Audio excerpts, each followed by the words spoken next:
चांद solar lake की सतह पर ऐसे झलक रहा था जैसे टूटा हुआ चांदी का सिक्का पानी पर बिखर गया हो। उस झील के किनारे बैठी थी इलारा, एक जवान, मासूम मगर हिम्मती लड़की, जिसके हाथों में स्केचबुक और आंखों में आसमान की ख्वाहिशें थीं।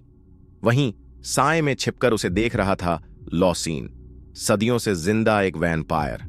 उसकी आंखों में खतरा भी था और कैद की हुई तन्हाई भी। लेकिन इलारा की मुस्कान और उसके हाथों की लकीरें उसे बार बार इंसानियत का एहसास दिलाती थीं।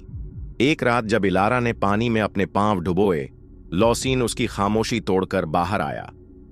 तुम सितारों को पकड़ लेती हो, मगर उस सितारे को नहीं देखती जो तुम्हें देख रहा है। इलारा चौंकी, लेकिन डरने की बजाय उसकी तरफ खिंच गई। रात दर रात झील के किनारे उनकी मुलाकातें गुप्त राज बन गईं। इलारा ने अपने ख्वाब और डर उससे बांटे, और लॉसीन ने अपनी सदियों की तन्हाई उनकी मोहब्बत सरगोशियों और चांदनी से बंध गई। फिर आया लाल चांद की रात।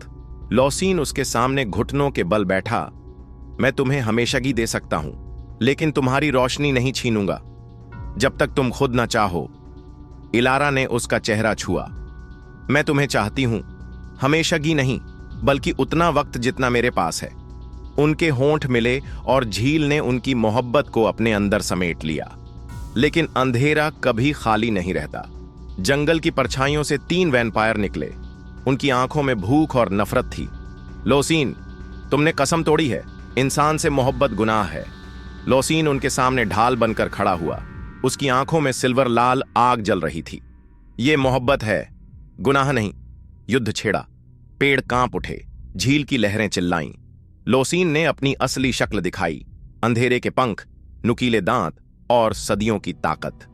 लेकिन उस वक्त इलारा ने अपनी स्केचबुक खोली।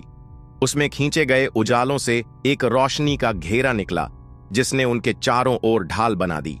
दुश्मनों की चीखें हवा में गूंजकर धुंध में खो गईं।